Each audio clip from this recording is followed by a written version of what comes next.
So we're ready to go. So hello everyone again. Good morning. Thanks for making the time for this webinar and for your interest. I'd like to start by introducing myself. My name is Sarah Dodeen. I am a career advisor and coach with over 14 years of experience in the field and uh, I've worked with different sectors, ranging between private sector, NGOs, and UN agencies. And I am today here to tell you more about how to promote yourself for that job you would like to apply for or to get eventually. You can find more content from me on my social media channels under the name Sarah Dodeen, Career Coach and Advisor. I've got a YouTube channel, a Facebook page, and a LinkedIn page. So feel free to Google them and to sign up to them or to follow them. So in today's webinar, we're going to cover a few topics. First of all, we're going to talk about the resume sections. So the ideal layout of a resume, how does it look like, and what's the feel and look of it, and how to read and navigate through job descriptions or vacancies. And then after you read them, how you actually customize your resume. All right, my screen is gone. And how to apply for the job and promote yourself. Let me reshare my screen. Okay. Let me fix just a technical issue here. Can you still see my presentation? Yes. Yeah. Okay, I'm gonna turn off my video because I cannot see the presentation myself.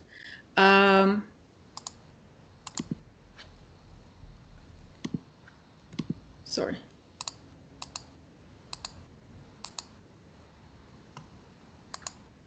So you can see now my Skype, right? It's not the presentation. Yes. All right, now. Weird. You can see the presentation now? Yes. Okay, brilliant. All right, so for the resume sections, there are three main sections for the resume. So there's the summary of highlights, or basically you would list your key strengths, skills, achievements, experiences in bullet points format. It's called summary of highlights. Then the second section is about your work experience, and the third section about education. Now, at the header of the resume, at the same document, you only mention your name out of two sections, your phone number, email address, the city and country you live in, and a hyperlink to your LinkedIn profile. For those of you who usually list either their references on the resume or just write a statement saying references furnished upon request, you don't need to do that. Usually references are not at all mentioned on the resume. They are kept on a separate document called references document, and you would only hand it into the employer you are interviewing with only when they ask for it. So let's walk you through a template of a resume. So there are three types of resumes. Basically, there is the chronological resume, there is the functional resume, and there is the hybrid resume. So the document you're seeing now on the screen is the chronological resume layout. Can you all see it?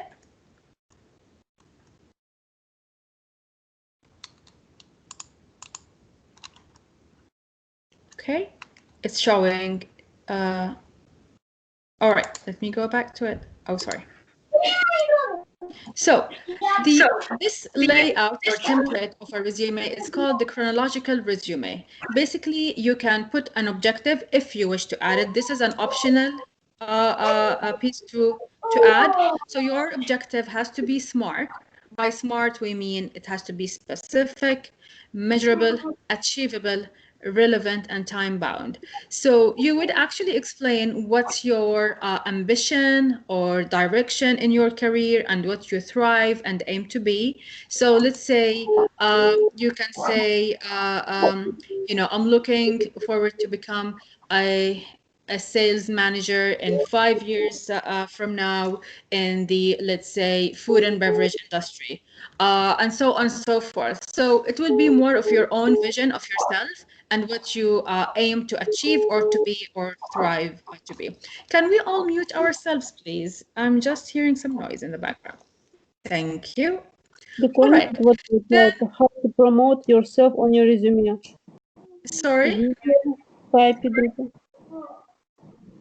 Yeah, yeah, we just started the presentation. I'm walking you through the different types of resumes, then we'll walk onto the promotion side. Okay? All right. So if you can mute yourselves, please. Thank you. So here you can see the profile or summary of qualifications. You can like write up to 4 bullet points about your own achievements you've had in the past, any awards you've received, any professional certificates in the field, any like key skills or expertise or experience that you would like to highlight. You can add them here. Then your experience, you will list it in a chronological order from the recent experience up to the oldest one. And you would have to mention like the achievements you've done in that role. It's very key to show what value you can bring to the organization. And the way that we can show what value we can bring is basically through listing our own achievements.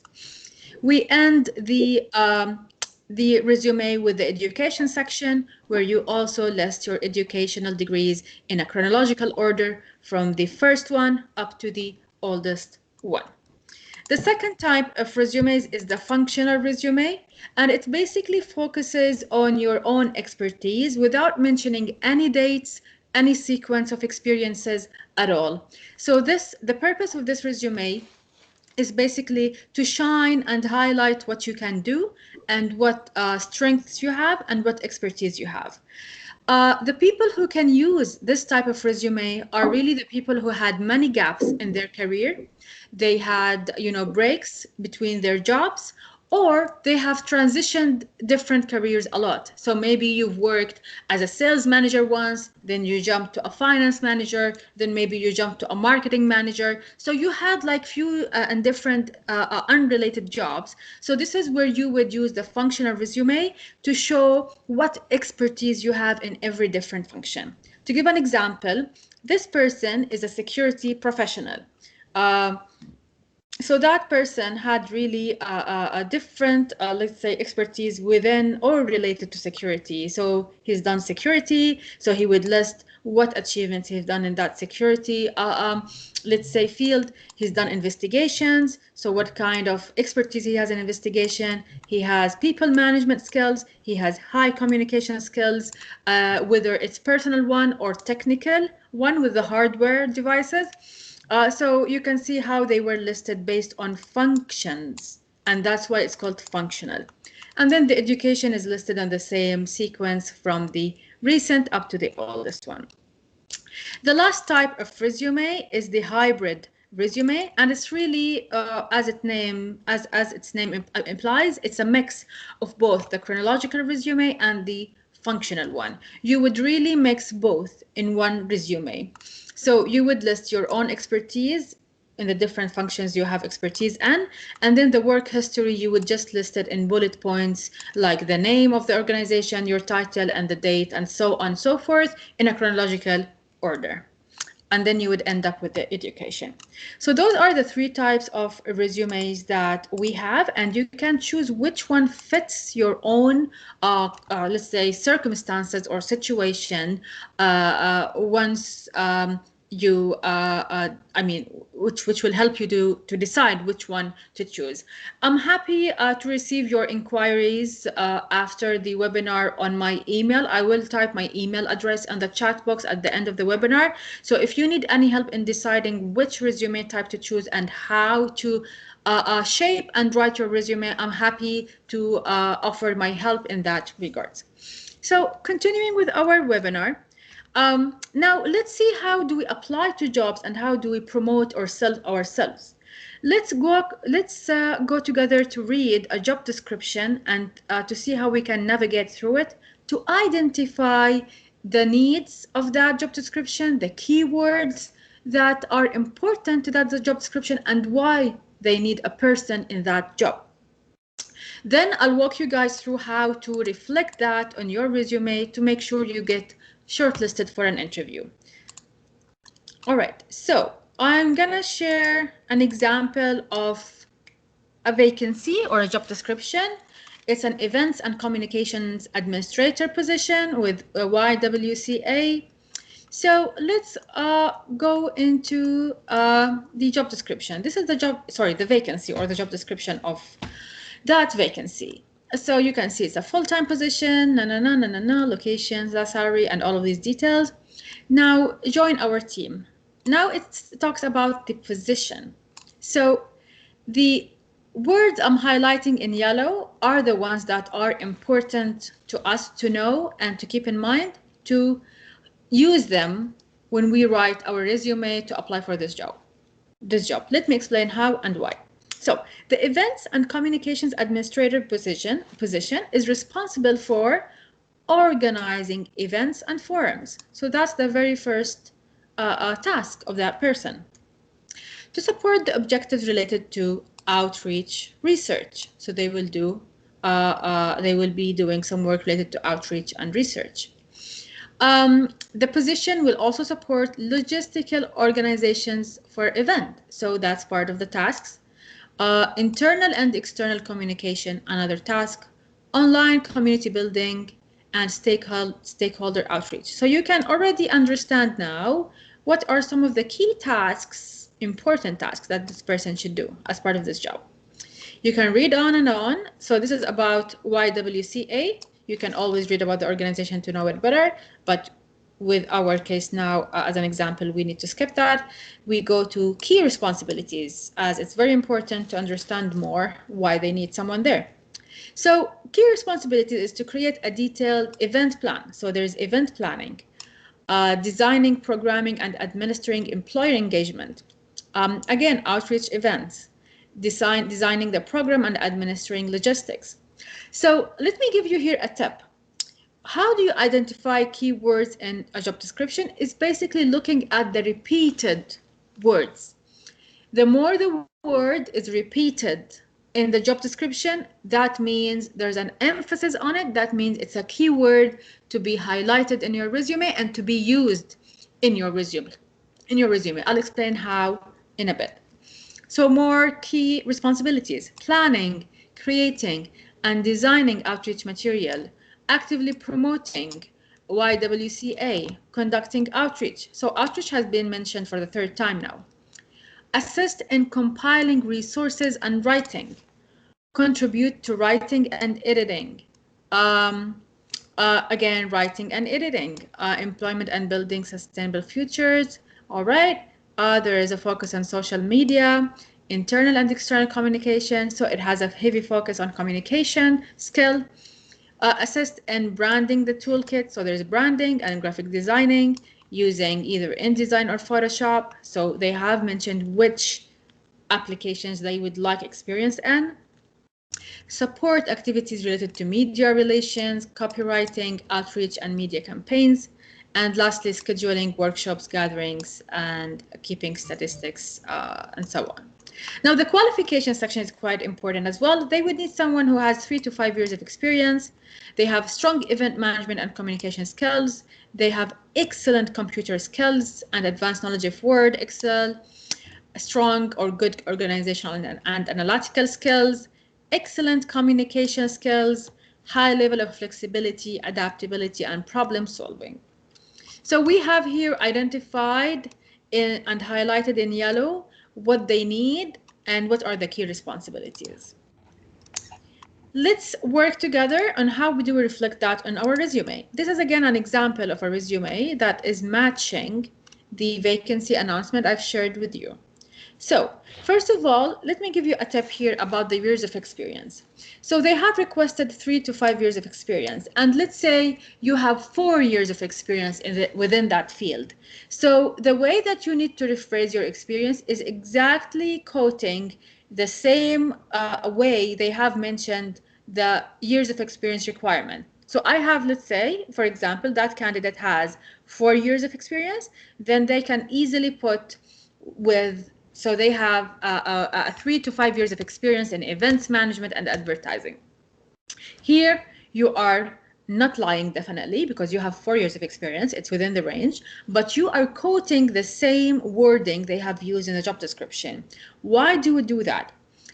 Almost every organization or company, they use applicant tracking systems. And applicant tracking systems are modeled in a way that they scan resumes for keywords. So they would scan resume for that word of 3 to 5 years of experience. They would scan resume now in this case for events management, planning, outreach, stakeholder outreach, internal and external communication. You know, we're all quoting them as is from the job description, but definitely, again, it's not about conveying a different experience than the one you have just to quote the keywords. No, no. Is that you have the same experience, but you need to rephrase your experience to match the keywords mentioned in the job description to make sure you will bypass the applicant tracking system scanning, and then you will be part of the shortlist pile to get an interview. So this is in short the tricks that we need to apply on our resumes before we apply to every role to make sure we will be filtered and shortlisted.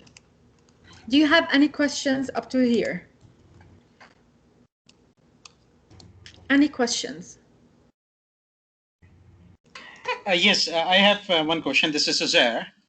I want to ask whether if the job descriptions, some of the job descriptions are very brief. Yeah. Means you cannot identify what exactly means. I have recently gone through a job description where they have mentioned only 6 or 7 lines, the clauses itself, and it was for a managerial position. So in that situation, how we will be coping up and extracting the keywords and design our resume accordingly? Yeah, that's a very good question. Thank you so much for it. So basically, even if they had these few points, like 6 or 7, you need to work out your way from these 6 or 7 bullet points. Whatever information is available for you, you can work on it. And then you would keep your resume as in the general layout you usually use as is, because, you know, you don't have further information to rely on, but just make sure as much as possible, you are scoping and writing your resume in line with those 6 or 7 bullet points or requirements they are putting in that job description. Now, there are rarely and very few occasions that a company would just post a job description with a title and then an excerpt about the company and how to apply. I know it happens, but usually like very occasionally. And also, a good company usually should provide quite an information just for the candidates applying to know what are they applying for. So I hope I answered your question. You can rely on those 6, 7 bullet points just to make sure you are aligning your resume as much as possible and your experience with those bullet points, and you can take it from there to keep the rest of your resume with your own experience as is, really. If I could add to that as well, Sarah. Of course, please go ahead. You can also, if there's not a lot of keywords, you can also check out the website and go on their careers page, and you might be able to see some company values, that things that align with their company, like for example, authenticity or innovation, or so they might have those specific keywords hidden in their website under their career page. That is a brilliant addition. Sorry, who was talking? I couldn't pick the name. Oh, sorry, Alicia. Hi, Alicia. Thank you so much for your contribution. That's a very good point you've mentioned, and I do second what you've mentioned. That can be a very helpful as well to make sure you are sort of aligning yourself within the values of the company, as Alicia mentioned. Thank you so much for your contribution, Alicia. I have other questions, so I need to change my wording depending upon the wording of the description of the job. I will come to your question now, Jihan and Alicia. Yeah, okay, you are answering here. Of course, you are right, Alicia. Shelly, you are suggesting that every resume needs to cater for. Yes, indeed. So basically, Let me take here a step back and explain to you more about what's the usual sort of process that applications go through or resumes go through in a recruitment process. So the majority of organizations or companies have applicant tracking systems. And these applicant tracking systems, as I have mentioned in the beginning, they basically would be scanning the resumes based on the requirements or the keywords of the already identified job description. So they are actually working as black and white. They couldn't go over gray areas. And there is a specific template really that applicant tracking systems can be able to read, because at the end of the day, they are machines or smart machines. And the template would be basically in line with these, what I've shared with you, the different skeletons for functional resume, hybrid, and chronological. They wouldn't be able to read funny fonts or like any sort of colors, any shaded areas. They have to be like more of a standard font and with no shading for the applicant tracking system to be able to read your resume properly. And then you would use the different keywords you have already identified after you read the job description. You would use them in your resume so to make sure you are meeting the requirements of that job or vacancy. So there's few more questions. Jihan, I have been out of the market for a while and I want to work with the government in probation. So you are looking for governmental positions, Jihan? If you would like to pick the mic, the mic. I agree. So yeah. Sorry, go ahead, and I will go over the rest of the questions. Yeah, Jihan, if you can elaborate on your comment or question.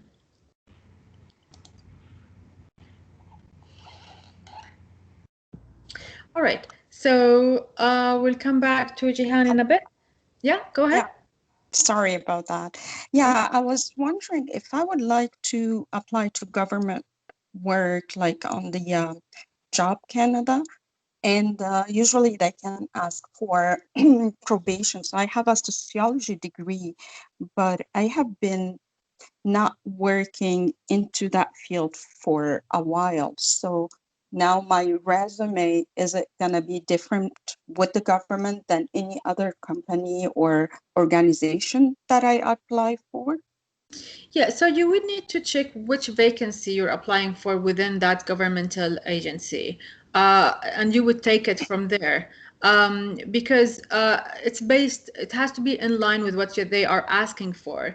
If you are changing or transitioning careers, and if that's what you mean, then that would be a different discussion than what we're discussing here. Career transitions have different like tricks and tips to help you in getting an interview with an organization that you don't have a related experience to, but would like to start an experience in.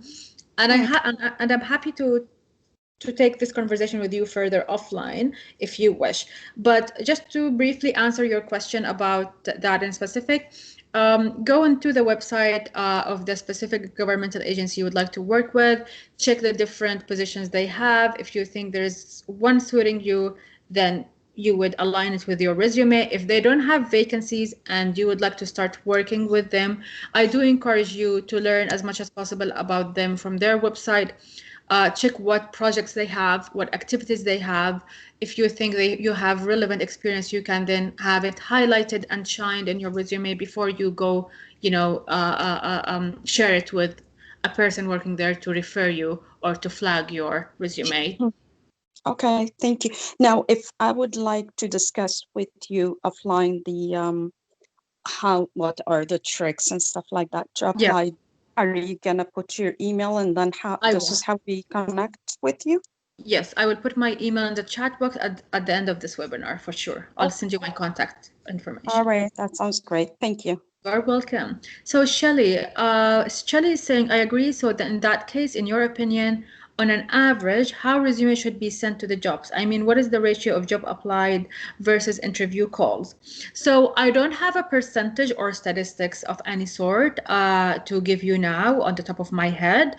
However, I can tell you that every job usually receives between 200 to 300 resumes, sometimes 400, and it's very key for you to be able to make sure your resume is applicant tracking system friendly or readable, so you can at least get shortlisted to the first screening stage.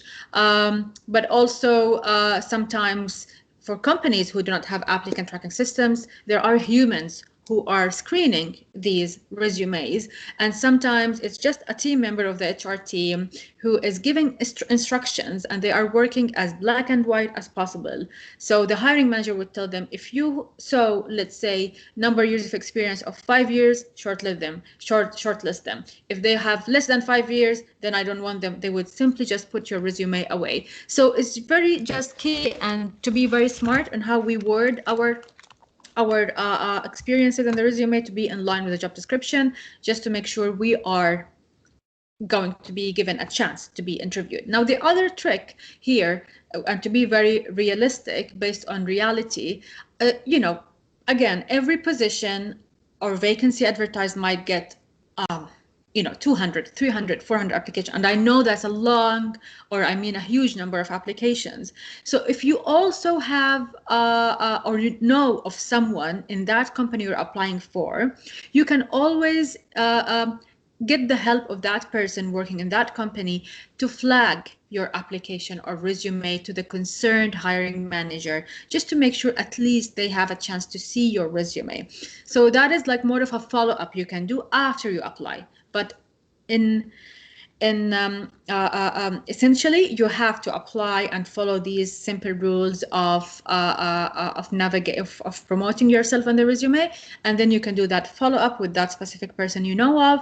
If you don't know anyone in that company or organization you're applying for, and you're very keen to get that position, what you can do on the side is do a simple LinkedIn search about let's say the head of HR in that company or the HR manager, and once you get that name or you find that profile, you can connect with them, add them to your network, then send them a LinkedIn message along with attaching your resume, just to flag as well again your application, and to make sure at least someone from the HR team will see your application.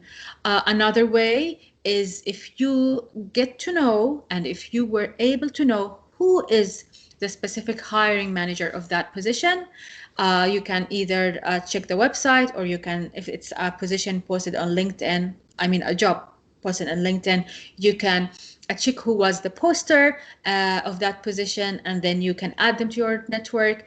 If you were able to see who is the hiring manager of that position, then you would search for their email addresses. You can either look up how the email addresses are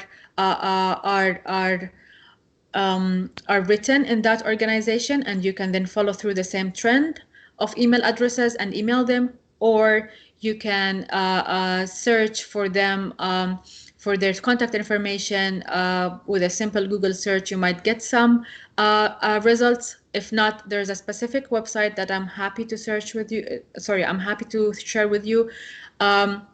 There's one application called Zoom Info where you can get contact details of different professionals. And there's another website that is called, I'll share it with you on a chat box after the webinar. I have to quote it properly. I think it's called Rocket Search. You can also sign up to it, and then you can get contact information of different professionals from it. It's called rocketreach.com. I will write them both here. So Zoom Info, the app, and rocketreach.com is so a couple of sources of contact information of different people in the professional sort of world that you can get information from them. You can get their contact information to send them directly your resume and connect with them. How can I promote? So we have another question.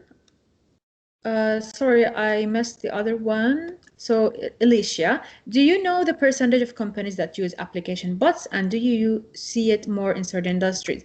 So I don't have a percentage again. Unfortunately, I don't have any statistics for the purpose of this webinar, but those are all food for thought for us to prepare for upcoming webinars with some more statistics that can be helpful to everyone.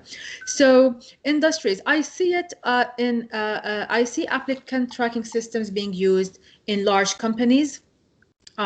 So no specific industries in specific, but large companies to medium-sized. Usually the small ones you wouldn't see them. So small-sized companies or startups, you wouldn't see them really using applicant tracking systems. They would rely on the traditional ways of sourcing and screening or on their own teams. So they will be screened by human beings. So that's what I can tell you at this stage.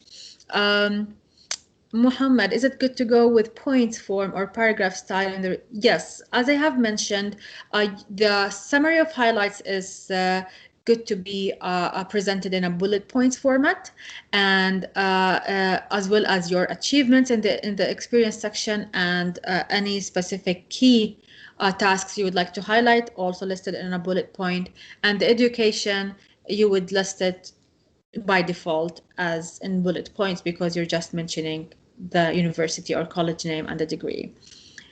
Uzair, suggestion, can we attend questions at the end of the session to prevent missing any important points of presentation? All right, that's a good question. We'll go back now to the rest of the presentation. I'm almost done with it, but thanks everyone for your questions and interactions. How can I promote my resume as a personal support worker? Okay, Kemi, we'll get back to that. Thank you, Sarah. I'm also interested in talking to you offline. Sure, I will be providing my email address in a bit on the chat box. All right, so that specific question, Kemi, I'm happy to also take with you offline if you are interested in any support or offer. Please do get in touch with me on my email, which I will write after the webinar on the chat box.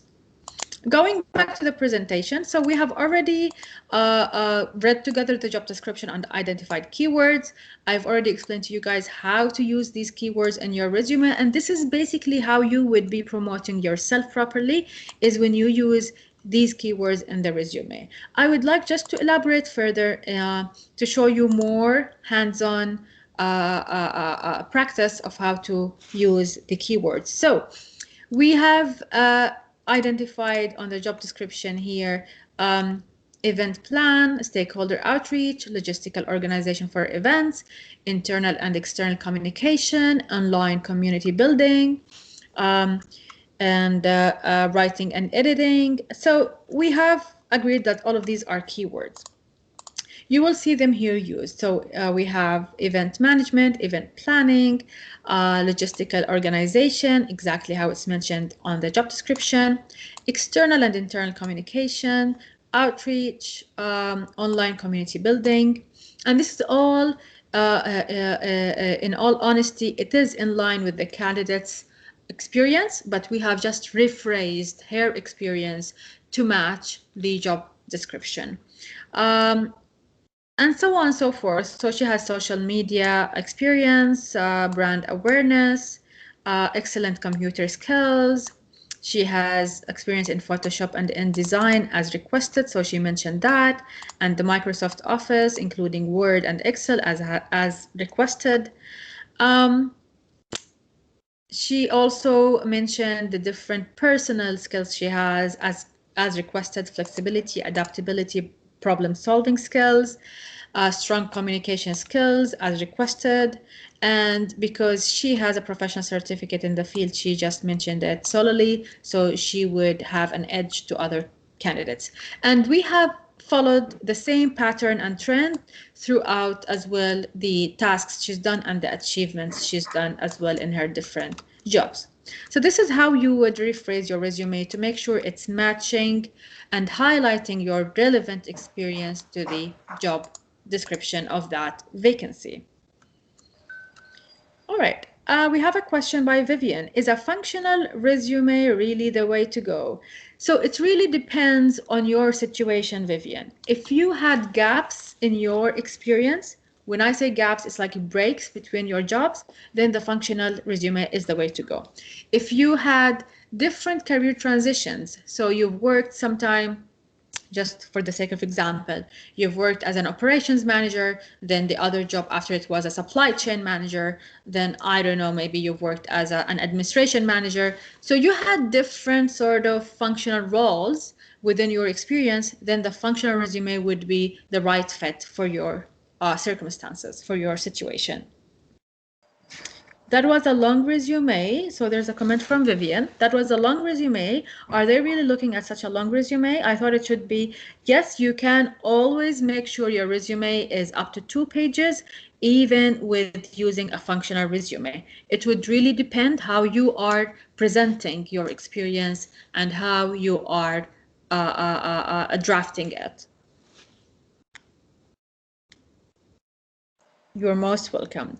I must say that sometimes people with a very long track record experience, they might need 2.5 pages or up to 3. So it really depends on how you present your resume, how the layout is used smartly and eye-friendly. And the most important is you are having and shining that relevant experience to the job. So there is no number of keywords, Paul. Basically, yeah, so you rephrase the question. How many keywords from the employer's job posting would you use twice? So no, let me sort of re-explain the thing about keywords. So when there's a repeated word on your on the job posting you're looking at. So the more the word is repeated, and as long as it's repeated many times, that means it's a keyword. That means it's a need for that position. And this is how you would realize and you would conclude that this is a keyword. So in a role, in our case and in our example, the administration and the events and communication administrator, outreach was a keyword. It was repeated many times. External and internal communication was repeated a couple of times. Stakeholder outreach was repeated as well. Logistical organization was repeated. We have as well designing and program administrating, designing the program was repeated a few times. Writing and editing was repeated a few times. Planning and creating as well was repeated. So this is how you would conclude that these are keywords, because they are being repeated maybe twice or more throughout the job description. Then you would use them in your cover letter or on your resume equally. Alicia, I would also add, Paul, that if there's a highly repeated word, you could use it in your objective value, which is at the top description, which is at the top when describing your work style. Yeah, indeed. As we have mentioned, you can use one bullet point of the summary of highlights in describing your own personal skills. And if you wish to use the objectives, which is optional, the objective is always optional in the resume, you may as well use it in your objective as you see fit.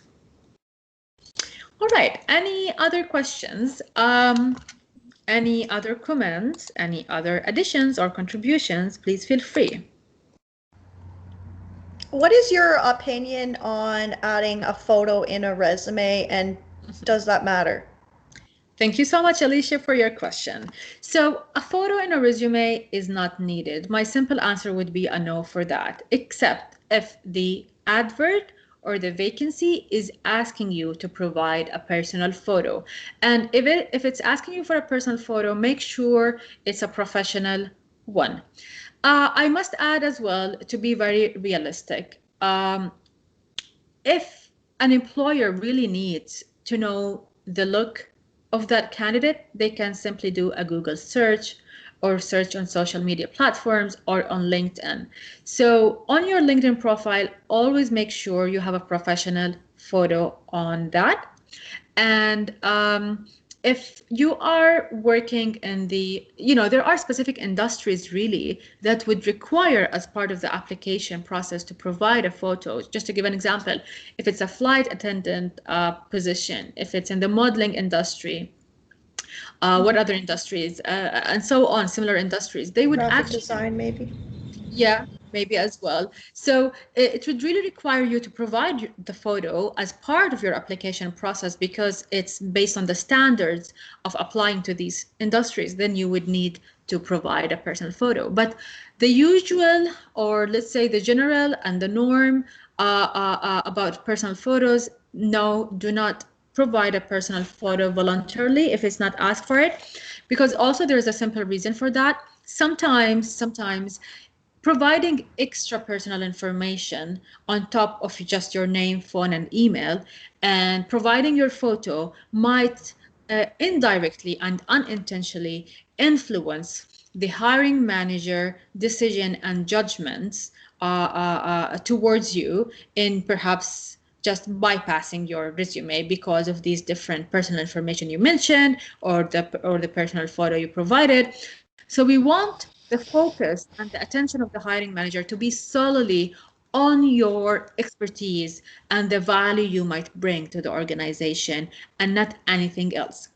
It's a matter of fact that sometimes these, let's say, information might influence people because we are human beings at the end of the day. So it's better to be on the safe side and just make your resume shining with your expertise, achievements, and skills. Thank you. You're welcome. So he has a question. Paul has another question before. Is there? So how important is LinkedIn? What if I don't have a LinkedIn profile right now? So I cannot emphasize enough how important is LinkedIn currently within our professional lives and networking, and especially the trend nowadays due to COVID is going virtually in different levels. So having, Paul, a LinkedIn profile will help you in being more visible to future employers and future recruiters, and it would be as if it's your resume, but in an online version, which is the LinkedIn profile you will be creating. So I do urge you to create a profile on LinkedIn. It will also help you to connect with your fellow colleagues in the same industry. Perhaps you can join discussions. You can, expand on your knowledge and the information you might get to know in your industry from your fellow colleagues, and you can network more on that platform, and you can even explore more jobs and apply to opportunities through that platform. So we have more comments or questions. What could be most common reasons for auto rejection of a professional written ATS compatible resume, keeping all points into consideration? It can simply be the competition really that didn't give you the chance to be shortlisted. I wouldn't be able to think of any other reason at the moment. If what you have mentioned is all been done and took into consideration, and it's all beautifully written and it's compatible, then it might be just a simple competition reason of other people had made it to the interview and got the job. Vivek, where should one mention the language proficiencies on the resume? You can mention the languages under the education section. Mohammed, is it a must to have a cover letter attached to the resume? So usually the vacancy would ask you to submit a cover letter with the resume. And this is when you have to submit a cover letter. If the vacancy doesn't specify for you to submit a cover letter, then you can pass that and just submit your resume. But a cover letter is usually helpful in just giving like an executive summary style, if I say it in other words, about you, your experience. So if I am a hiring manager today, I might just refer just initially to the cover letter just to help me get an understanding about the candidate I'm gonna be interviewing, or I'm gonna be seeing their resume in details. So it's a helpful like sort of biography or executive summary about you that can be helpful to hiring managers. Paul, how do you keep LinkedIn general enough if you are applying to a large number of jobs? That's a very good question that I received many times. So your LinkedIn profile has to be generic. It has to reflect your definitely real experience in the real order, chronological order, and it has to be reflecting your experience as is. You don't need to customize it to any job. You don't need to tweak it or to play around it. So you keep that as is. Now you might ask me, the next question might be from you is, if I have my LinkedIn as a general one, but I am changing my resume to fit different positions I'm applying for, how is that credible? So it's still credible for sure, because again, when we tweak our resume to be applicant tracking system friendly to that vacancy we're applying for, we're not actually changing our experience, we're not adding any fake experience, and we're not lying about our experience. We're just simply rephrasing our expertise, skills, experience to be in line with the keywords that are mentioned in the job description and in line with the requirements of the position. But again, it's our own same experience. I hope I attended to your question. Any other questions before we conclude? Because I think we're running out of time. Yes, indeed, transferable skills is a very key point that we can as well discuss in upcoming webinars, which can be part as well of career transitions discussion. All right, so I'm gonna write down my email address. So if any one of you would like to continue the discussions with me offline after the webinar, they can always email me. You can email me your questions. And if you would like to have a Skype call with me about any specific topic or help you need, please do reach out to me. I will be happy to share with you the different sort of services that I can help in, and we can take the conversations from there. So thank you everyone for your time. It was a pleasure having this webinar and talking to you. And again, if you have any questions, please do not forget to email me on dodeen.sarah@gmail.com. Alicia, I was so happy with your additions and contribution, and that was a very interactive webinar that I really enjoyed myself. Thanks everyone, and I hope to receive your emails with your questions. Take care. Bye. Have a lovely rest of the day.